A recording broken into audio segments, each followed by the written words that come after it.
great. Two of my favorite topics, obviously. So That's yep, my name is Devin. I'm the CEO of Animalz. I came up as a marketer. So I got my career in startups and marketing. Actually, when I started, I was a community manager. And that was back when community management was more of a thing. I think it's slowly faded into other titles.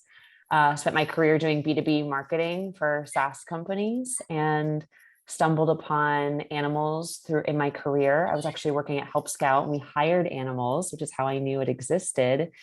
And about 2 years later, I was looking for my next gig and I talked to Walter Chen, who's the founder. He's a lawyer turned software developer. I like that. Yeah.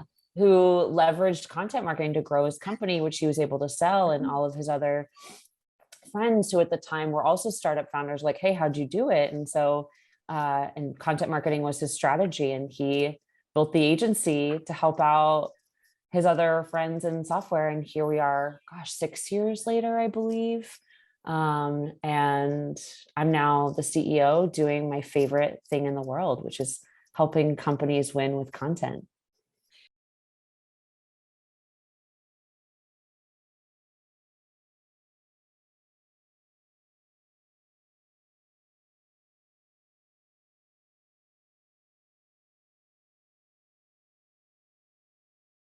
I am so proud of that. I think they've since, it's been many years since I've been there, so I don't think you can see it anymore, but I was, the premise of content marketing is to be helpful, right?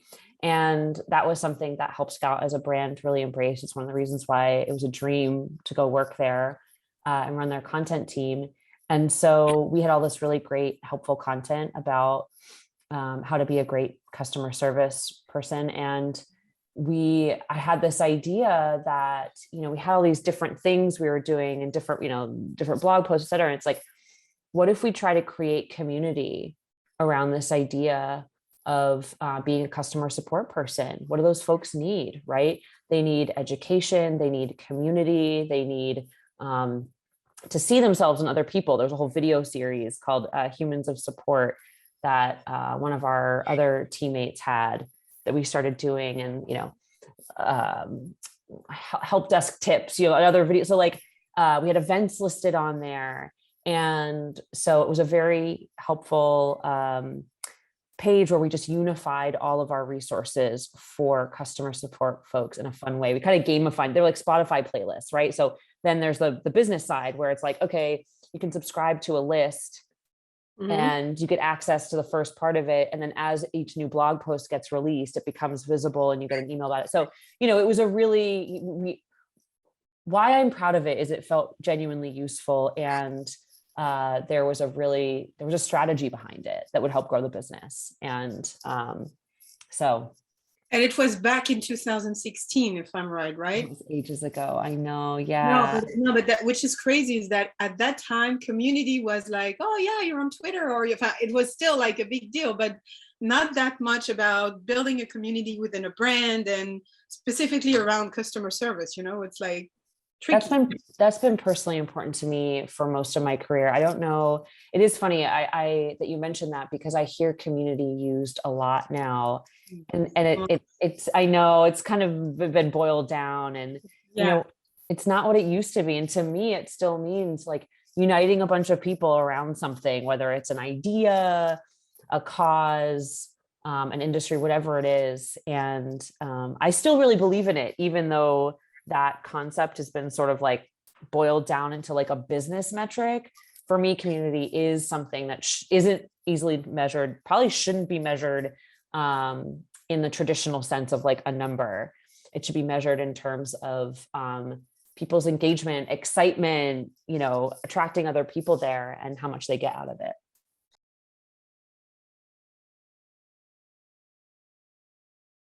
When I was coming up as a marketer in startups, it's very exciting, but also a little bit nerve-wracking, because at least back then we were not post-pandemic and there weren't thousands and thousands of jobs around for marketers that pay very well. It was the opposite for me.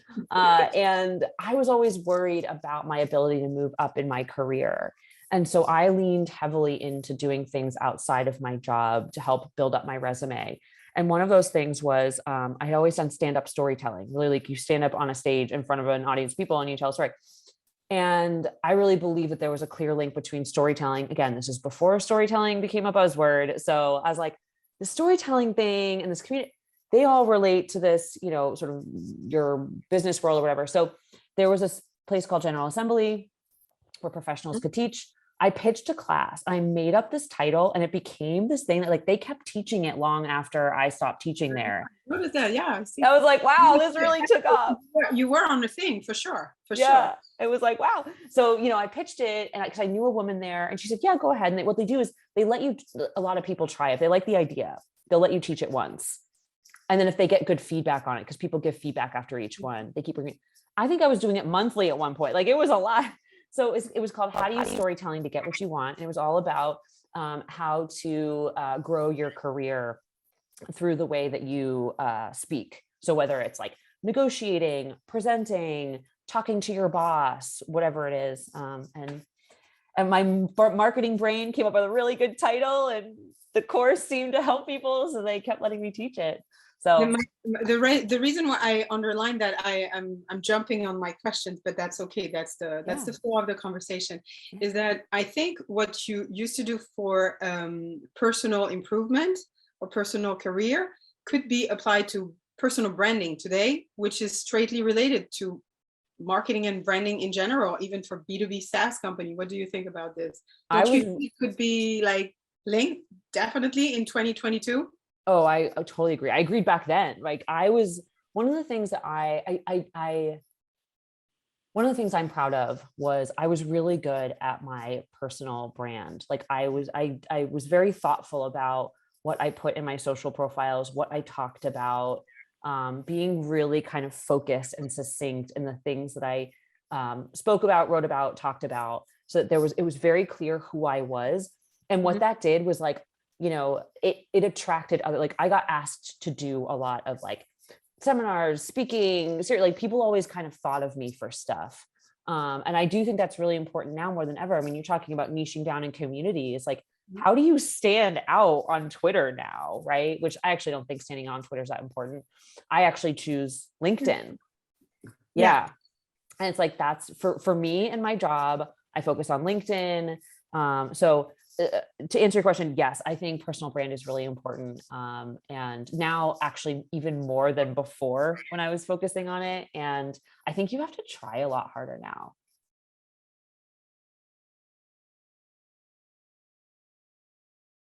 I have this idea for a post I want to write on LinkedIn about like, why is everything called content now?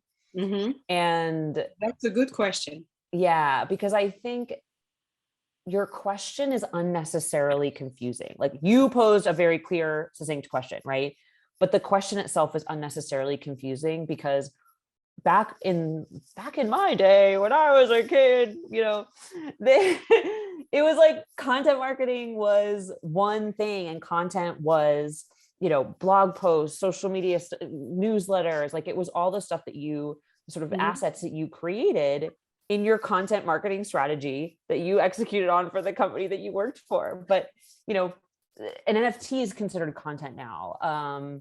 You know, video, like Instagram videos, ads are considered content. So I think it's harder. I think that's why there's some confusion there is like, to me, content strategy and content marketing strategy, I think they're the same thing because I operate in the world of B2B SaaS, which applies the discipline of content marketing to help those companies grow, right?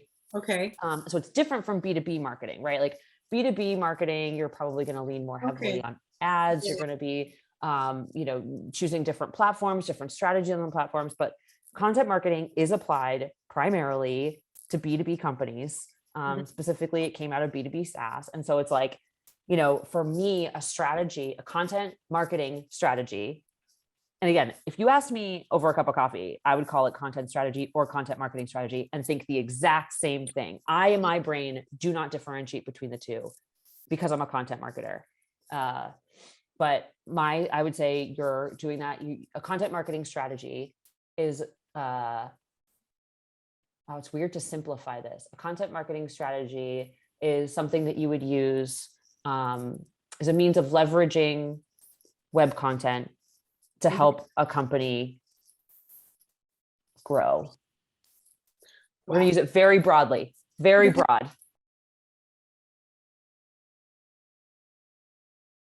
I think it doesn't matter at all.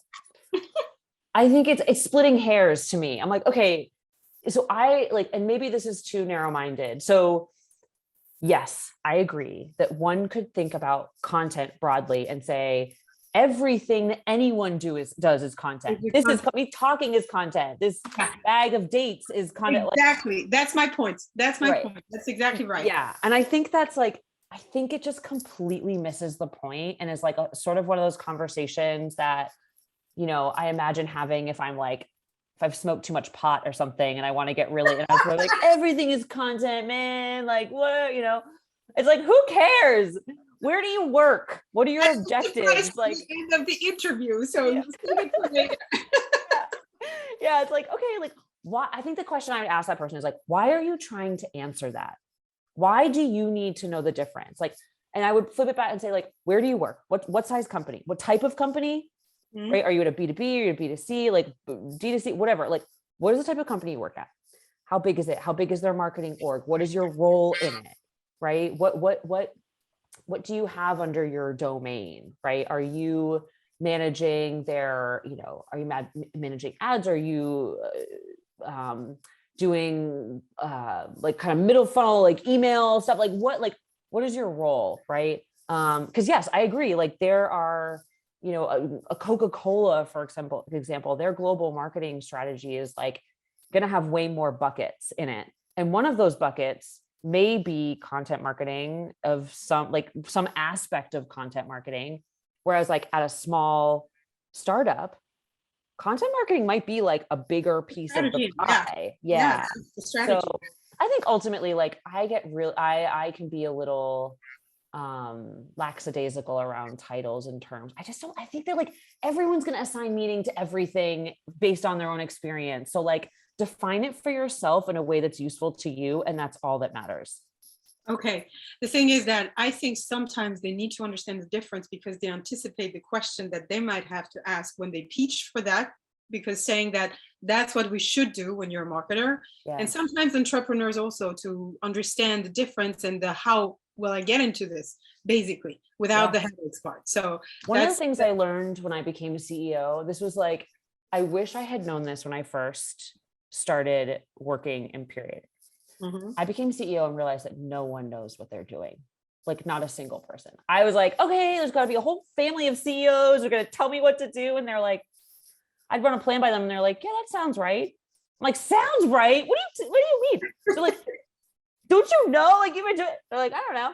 And so take that back to you're a marketer trying to say, you're like, this is a content strategy. This is a content marketing strategy. I don't care if you're talking to your CMO. They don't know either. Nobody knows it. Like just, and the terms are so confused that like a lot of times if you say something and they're like, I don't know if that's right. Are they wrong? They may even argue with you and you could argue back and be like, how do you define content? So like, that's why I think it's pointless. Like who can, like, there isn't some secret person standing around somewhere being like, I know the answer. I have the dictionary of the world. My name is God. And like, no, there's all these terms mean so many different things. And so it's like, deliver it with confidence, know why you're using it, like know why you believe that, know why you believe the thing. And know, like, even if people question you, they're gonna be like, wow, that person seems real smart. Like,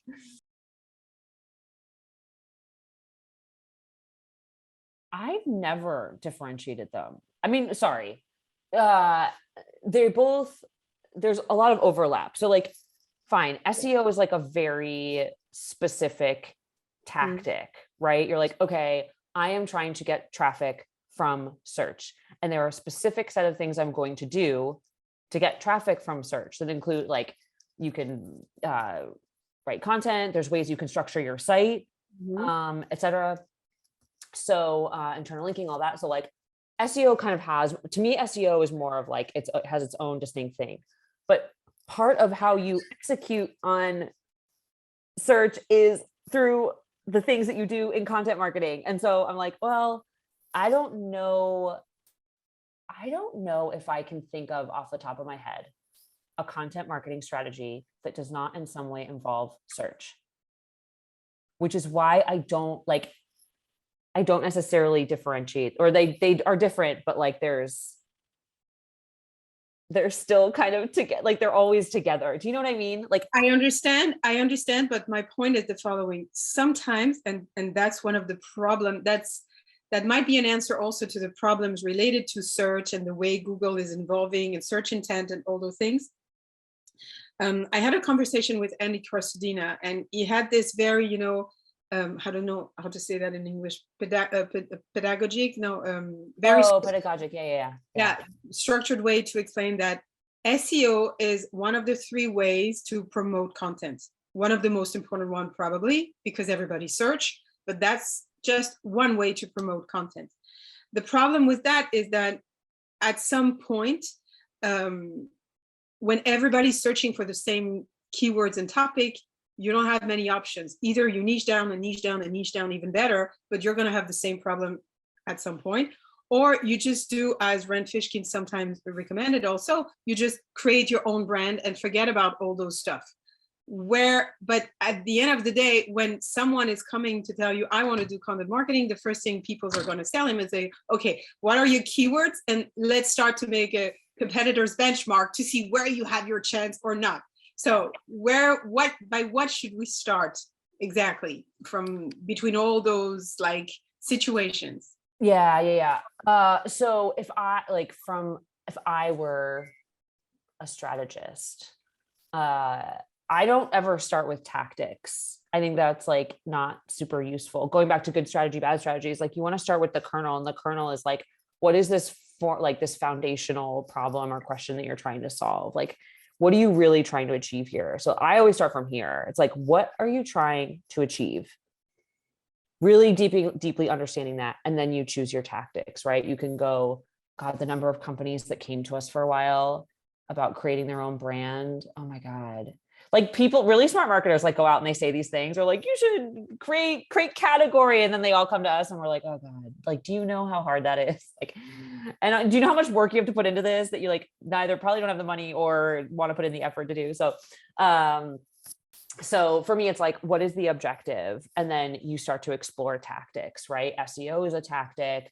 Different forms of distribution are tactics, whether that's like, thinking about your strategy through the lens of the platform itself, through the lens of the content on that platform, like video, audio, et cetera. So like, and then saying, okay, for the people I am trying to reach and achieve the objective for the objective I'm trying to achieve, and the people that are following that objective, like, to be really reductive, I would say, okay, now choose from a suite of tactics, and then think about how those tactics go together, right?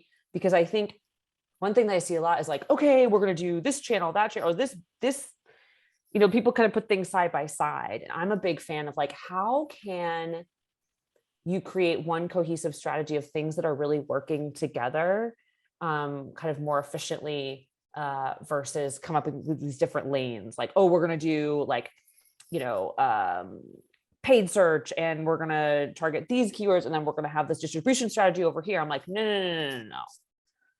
Let's create a community and find out where your community lives and figure out how you're going to reach them in the different places where they are, right? I think that's a better way to think about it than like over segmenting your tactics. I think that those things that you're talking about, people should still do regardless of how difficult it is or competitive search is, right? Like, I think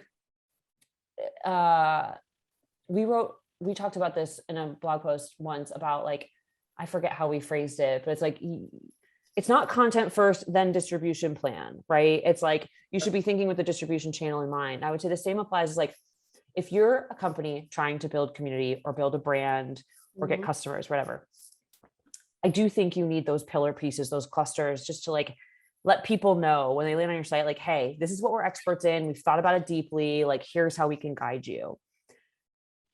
But if you think like, okay, well, now I created that and I'm going to move on to something different. What I'm talking about with merging is saying like, okay, well, how can you reuse that content over and over again? Can you take parts of what you wrote and boil it down into a series of tweet storms that you get someone at your company who's got a big following to start publishing? Or you like, we built a brand around Matt Patterson at Helpscout. Like, we built a whole, like, he had a strong following in the customer service industry. He'd been in it years, people loved him. So like, we put his face on, he started a video series. Like things were coming from Matt Patterson because people were like, I love Matt Patterson, right? So I would say like, you absolutely need those pieces, those clusters, those pillars, whatever, regardless of search stuff. That would be sort of a first step. Yeah. And then you're like, but how can you reuse it in different ways to like test out other things? Yeah. Can you take it for a video? Can you spin it into a webinar? Can you pitch it as a series when you want to getting guests on podcasts? Right. And so, I think it's more about the idea or the concept. It's like, okay, what is the concept we're trying to spread out? And then like, when you talk about content clusters, right? It's like, okay, you've got this piece and then you've got all these spokes, right? So you've got the piece on the main keyword and you got all these things connected to it. What if you thought about your strategy that way? You're like, okay, I have this concept I want to spread and that's how I want to build that is my strategy for building this brand. It's like, if I can unify everyone around this concept, then I'm going to achieve all of, whatever my objective is. Great. Concept includes piece of content, other, et cetera, et cetera. And, that's kind of how I would approach it.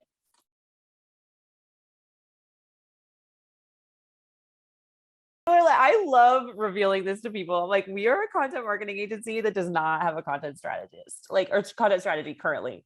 Okay. We have applied content strategies in the past, or like, I would say not even strategies, like more tactics in the past. So when the company was born, Walter, our now chairman, was the CEO. He had a single landing page. It was that way for a few years. He primarily grew the business through his networks. We actually didn't use content at all for years, for about 3 years, until Jimmy Daly, who was really the founder of our blog and content marketing, he joined the company and became, I forget what his title was, director of marketing back then. He started the blog. You can see the very early posts that he created were very like, there, you could see where he's targeting content marketing keywords. So like, you can see some strategy there, but even Jimmy and Walter talk about this a lot. Like we wrote what we knew and what we were learning from working with customers. And so while there are some articles that were written for keywords that rank for keywords, a lot of them were just things that were useful information about content marketing, or ideas that we had that we shared with folks. So I would say we had a complete lack of strategy for a long time, or sorry, not a complete lack. We had one strategy, which was like, share what you know. And we applied some tactics, writing blog posts, creating the newsletter. Jimmy created the podcast, which I continued on. And then when Ryan Law, who was a former content manager, then strategist, and became our director of marketing, he started experimenting with more stuff. I think I was the one that came in and was like, we need a website. Like, our website was nothing. So I was like, we need this beautiful website. So I gave us a brand, right? Ryan gave us some more, he experimented on the strategic front, but no, like and right now, I'm going to share a little secret.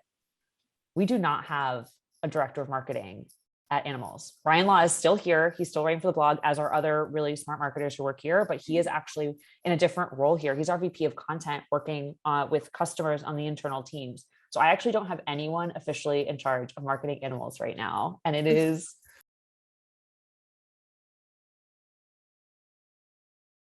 It does, but it works with a caveat, right? Like, I'm a CEO with a marketing background, right? I think I've also worked for a lot of product CEOs who got in the way of marketing and made it really difficult, in which case you do need a CMO. Like, I have worked for CMOs who have had to like be the advocate for marketing to product CEOs. Like, this can be like, then you have other product CEOs who get the need for marketing, but don't understand it and don't know how to support it. So like, I would say, yeah. So I think like, ideally, I think myself and Ryan and even Walter and Jimmy, when they were running, like, we're sort of these ideal pairs of people because we get it, we've executed it, and therefore can kind of wing it a little bit more.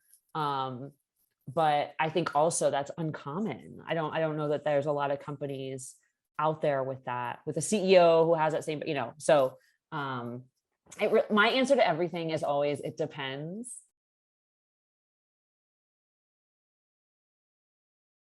Oh, okay. I'm excited that that's the second one, because that gives me time to think about what that is. So number one, when you're creating a strategy, I think the most important thing is research. Mm-hmm. I think you really So persona research, audience research, or Yeah. So audience, like if you have a customer base already, like talk to your potential customer base, your existing customer base, like you really, one of the reasons why I'm so proud of the work I did at Helpscout is like, I used to be I started my very first job in tech was in customer support. And I knew everything about them. I knew how annoying it was that like on Thanksgiving, when you show up at grandma's house, like if you were on call that day, you weren't fully relaxed, right? Like something so specific. Like I knew that person really well. So like, I would say research, understand whoever your potential customer is going to be really like, and you can't replace conversations with surveys. I think surveys are useful. Like they help you kind of like aggregate information, but like surveys, talking to people, looking at data, looking at what other, what are your competitors doing? Just like really do your research, because that's where the ideas are going to come from. Your ideas will come from, like, you have to, you can't break the wheel until you know how to make the wheel. It's like learn the wheel. So like do the research. And then I would say narrow down your tactics and narrow down your tactics. If you try to do everything, it'll be really confusing and hard for you to identify what's working or not. So example of tactics, for example? So like a blog strategy. So like maybe in some cases it makes sense if you don't have a blog already, to establish a blog and start writing long form content. There's a sub question, there's a sub strategy in there. What type of content do I start with? How-to content? If I'm bootstrapping and I don't have a marketing team, I'm just the founder, I would probably lean harder on like opinionated stuff for me about the industry, kind of lead with thought leadership. But again, that really depends. So it's like, you could write for the blog. You could start with like brand building, use your personal brand to help grow the business. You could, you could even have like an event strategy. You could start a subset. Like, I mean, from the bootstrap perspective, you kind of have like, you're very limited time. So I think it really, but like the world is your oyster, right? There's a million things that you could do for your specific company. The combination of those few tactics that you choose are going to be very different. But I would say like pick a couple that work together really smartly, and then establish how you're going to measure success at the get-go, so that you can say, okay, this thing seems to be, if my goal is, I'm going to use traffic because it's the easiest example. So it's like, this one channel is getting me more traffic, so I'm going to lean harder into that, or similar types of things. Or, I'm not actually getting this newsletter I started. Like for some reason, a ton of people are signing up for trials from this newsletter or whatever, So I think the measuring, like, I don't like to get overly reliant on measurement, but I do think in the early phase, if you're talking about early strategy, it does help you understand what's working or not, and helps you know where to concentrate your energy if you're trying to get off the ground.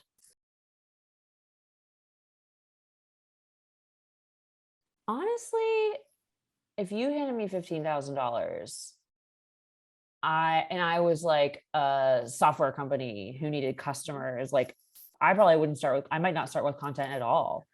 If I'm like, hey, I need to get people on the platform, I might just pay for those users, right? Like find out where they are and have a paid strategy instead, or at least as part of that, just to get like, because then you've got, like you're starting to, yeah. So like potentially, I mean, I might even go really basic, because again, content marketing isn't going to get you off the ground really quickly. So if that's your objective, then I wouldn't necessarily lean into content marketing at first. My general advice to companies who are starting to get their marketing program off the ground is to start two things simultaneously: content marketing and whatever your paid strategy is, whether like, again, it depends on the company, but like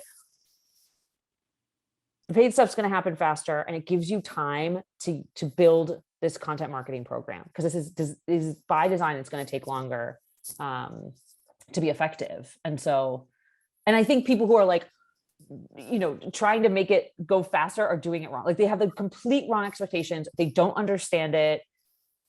You know what I mean? It's like 6 months.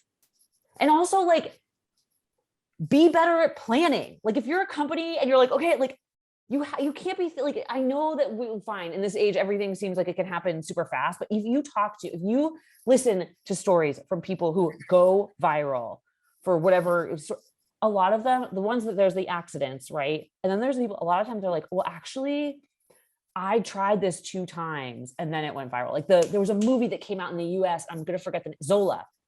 If you hear the interview with her, she's like, well, I wrote a tweet thread and then I like, it didn't get a lot of traction. So I like did it again, a different way. And then it like, they're trying, you know what I mean? And so like, you need to give it time. And so I would say like, the number one thing I would do to start my strategy before any actual tactics would be plan a realistic timeline for success.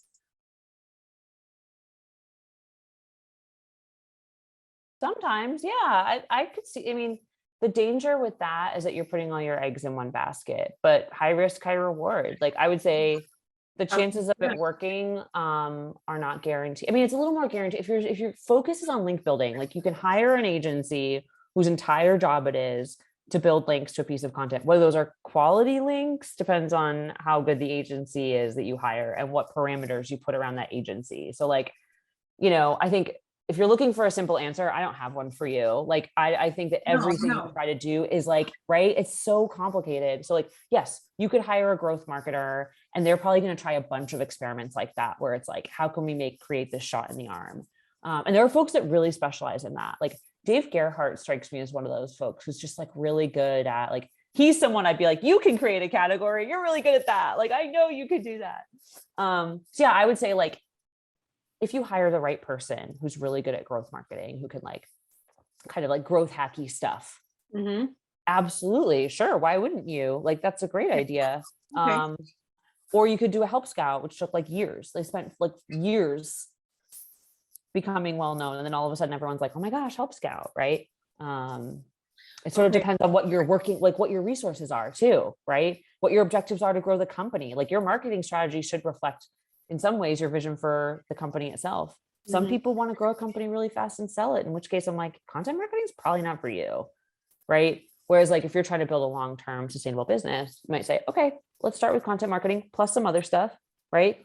Let this grow, kind of hopefully have this replace some of the other stuff later. And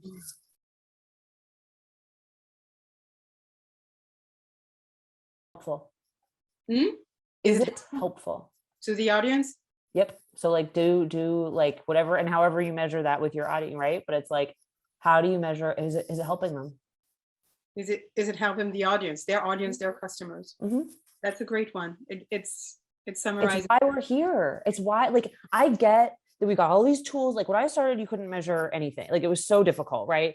Now, Google Analytics has got more sophisticated. We've got all these other tools, Ahrefs, like all that, we can measure everything more better, more things better than we could before. It's still not perfect, right? Like there's still like, you can't necessarily equate every blog post with a new customer, but like, yes, you can measure more better. And I get that like that makes it feel more necessary to do so, but it's missing the point. The point is for you, the company, to be helpful to the people you're trying to serve. And so if I had to choose one, that would be it. So to evaluate that, we would have to question not analyzing the content on the website of the startup, but more interviewing his customers. Or look at the engagement, time on page.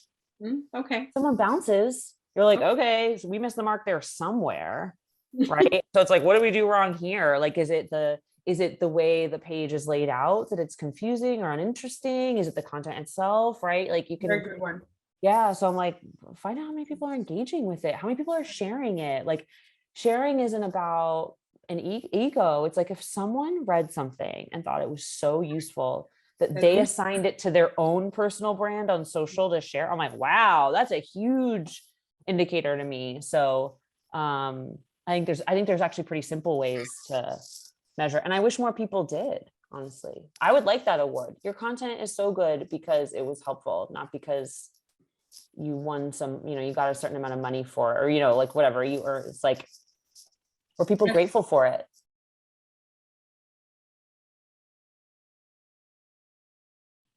again, I'm going to start off with something, but then I'm really going to answer your question. I don't think title is important in general. I think it's important to identify at your company. What is the need? What is the need? And then say, okay, this is X, and then have very specific criteria. However, you bring up a very important and good point, which is that having general agreed upon terms for titles help everyone in the industry in certain ways, like understanding what skills they need to become good at that job, right? Or to be able to do that job, how to grow in their career, how to benchmark salaries. If we've got all these different titles for the same job, how do you benchmark? You're like, I don't know what I should be asked. Like, how do I know what's fair? How does a company establish what's fair? So like, while the like one side of me is like, who cares? The other side of me is like, well, actually it does kind of matter, right? So if you're asking about the content strategist role specifically and what that title, we agree the title should be, I don't know. I have been a content marketing manager. Back in the day meant managing people. Nowadays, I think it means more of an individual contributor. And then if you're a director, you manage a team. So like, to me, if you're a content marketing manager, you're doing the work, you are executing. You may be also, depending on where you work, you may be coming up with ideas or whatever. You're creating the content. Yes. If you're a strategist or a director, and I would probably put those two things. So I would put content strategist and director of content together, because to me, both of them are in charge of strategy and then vision teams to implement. Yeah. Okay. Yep. And then, you've got the chief marketing officer or whatever. The chief marketing officer to me is managing multiple different marketing disciplines, of which content marketing is one. And so they're really like, okay, and they're more, they tend to be more revenue focused anyway. So they're like, okay, whatever, their KPIs are different altogether, but they're overseeing the people that are overseeing individual departments. So I would say, I don't have strong opinions between content strategist and a director of content, but to me, that is the same role. I agree. What would be the most important skills for those type of job? So interestingly, I do think okay, let me speak from my experience and from the folks that we have on our team. I think having experience executing content, like creating content, is really important. Yeah. And because that's what helps inform strategy, right? You're going to have experienced nuances and performance and reactions to stuff that help you think more in depth. I have found that having roles in several different marketing disciplines has served me as a content strategist / content director in the past. So I was in product marketing. I did community management, which back in the day was just managing social channels and support. I had done a lot of email marketing. I worked with PR teams. Like I had done a lot of different type of functions. So like that, the multidisciplinary experience, I believe, helped me come up with more creative ideas and strategies. I don't think it's required, but it's really, really helpful, honestly. Because you learn by doing, and this job most probably probably more than any other job. Yeah, but those are like, I think the bigger skills that are really important, that are probably going to make or break whether you get the job and are good at it, is like, are you able to report back on the work? Are you able to motivate teams? Can you come up with like really coherent plans? Can you motivate people to execute on them and then report back? Can you it's a lot of management stuff. Like that role, in my experience, is more about, you're not the people content. You're managing people. You help them and you motivate them to do the job, to do the work. Yeah. And you're reporting up. You're like, you're reporting up to your boss, trying to convince them of stuff. So you need some business skills. So like, I think it's really like a really people savvy person who's really good at reporting, really super organized, has a super creative background. So like understands the work, and can help level up other people's ideas. So what's going to happen is you're going to have less experienced people coming to you with probably really good seeds of ideas that need a little bit of refinement. So you can kind of refine them up a little bit. So I think it's very much a mix of creative and business savvy, organizational savvy. I would say no. I relied on other people to help me execute creative ideas. So like I had an illustrator, designer, I had developers help us. So like I leaned heavily on other people to realize the idea. That was really, really important. I think. Yeah. So the main people of your team, it's like a designer, for sure. It's crucial today. It's a good writer. Someone who does script for videos and like, no. Yeah, and kind of a jack of all trades. Like you can write, you're interested, like you can make a basic video, not even editing, but like you can, like okay. You can do videos and stuff. Yeah, writing, some other content disciplines like video and audio are cool. Would be good speaker, I guess would be it. Okay. Having an editor can be helpful. I know it's not possible for all teams, but editing, making sure there's somebody to polish off your work. I used to do the first layer of editing for my team, and then we had a copy editor. So the director might end up being that themselves, which I don't necessarily think is a bad thing.